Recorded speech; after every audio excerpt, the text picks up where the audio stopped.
Hello everyone, welcome to this video where the topic is a distributive property. Now what this property tells you is that if you multiply a number by a sum of other numbers, you can take that number and multiply it by each of those added numbers individually, add all those sums up, and you'll get the same answer. Now to look at this in mathematical terms, we can use this expression 3 times, in parentheses, 6 plus 2. Now what the distributive property says is you can take that number 3 that's being multiplied by 6 plus 2 and you can distribute it to each of the terms. Distribute 3 to 6 and distribute it to 2. Now what this tells you is that you can turn this expression above into this expression below. 3 times 6 plus 3 times 2. Now this expression is what the distributive property allows you to do. It allows you to take that number 3 and distribute it to each of the terms being added up, 3 to 6 and then 3 to 2. So now you just do these two multiplications, 3 times 6, 18, plus 3 times 2, 6, and then you can add these two terms up to get 24. And this will be the answer to this expression above. So now let's do some practice. For our first problem, we have 2 times, in parentheses, 6 plus 3. Now, using distributive property, as we saw above, we can distribute this number 2 to both the terms 6 and 3.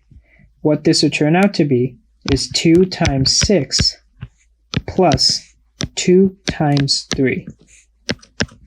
So, all we have to do is solve these two multiplication problems, add the answers up, and that'll give us our final answer.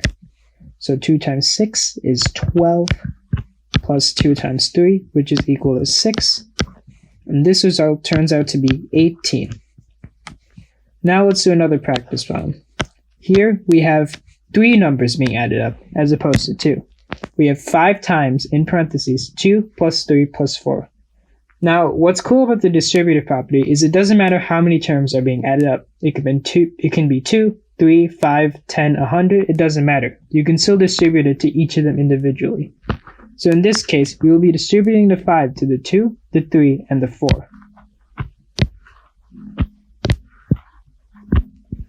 So now below, we can do what we did above, just add one more term. So we will have 5 times 2 plus 5 times 3 plus 5 times 4, and that will give us our answer. So now we just solve these three multiplication terms, add them up, and that will give us our final answer. So we have 10 plus 15 plus 20. So now all we have to do is add these three terms up, and that will give us our final answer. So that gives us a final answer of 45. So let's do another practice problem. Here we have 3 times, in parentheses, 4 minus 2. Now, what's also cool about the distributive property is it even works when numbers being subtracted. All you have to do is rearrange the negative sign for it to make more sense.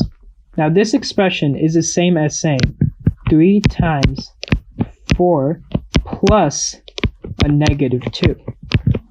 Now that we do that, we can use the distributive property as we have 2 terms being added up, a 4 plus a negative 2.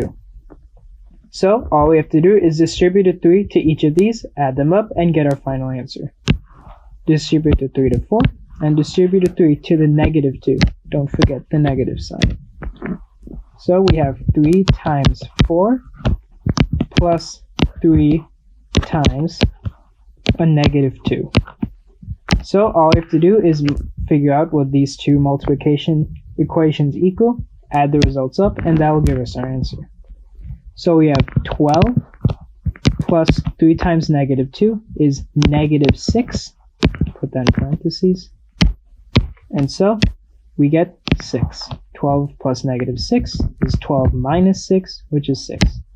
So now let's do one more problem that also has another cool gimmick that you can use a distributive property for. Here we have 3 times 24. So what the distributive property allows us to do is take one number and multiply it by a sum of 2 or more numbers. Here we have one number times another number. But what's also cool is you can take one of these numbers and make it a sum of two numbers. Let's use 24 in this example. 24 is, for example, the sum of 20 plus 4. This means we can write 24 as 20 plus 4. So if we put 20 plus 4 into this equation instead of 24, then this equation will turn out to be 3 times, in parentheses, 20 plus 4.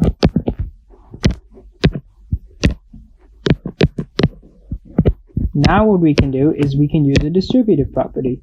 We can distribute a 3 to this 20, and we can distribute a 3 to this 4. Now the reason you would want to do this is, let's say for example, as above, we have one number times a kind of complicated number that you don't know right off the top of your head. What you can do is you can use the distributive property to make that complicated number, in this case 24, into two simpler numbers that you can add up, 20 and 4. Then you can use distributive property to distribute the number, for in this case 3, to 20 and 4. That way, if you don't know 3 times 24, but you know, for example, 3 times 20 and 3 times 4, well, you can solve those two, add them up, and that'll give you the same answer as 3 times 24. So let's solve this final problem. 3 times, in parentheses, 20 plus 4. Now, as we saw above, what we have to do is first take 3 times 20 plus 3 times 4. Now, all we have to do is solve both of these and add them up. 3 times 20 is equal to 60, and 3 times 4 is equal to 12.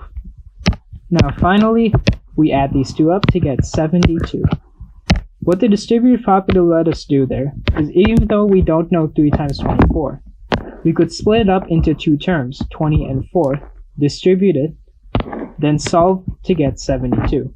So even though you don't know that 3 times 24 equals 72 off the top of your head, you can split 24 into two numbers, use distributive property, and get your final answer of 72. Thank you, and that's all for now.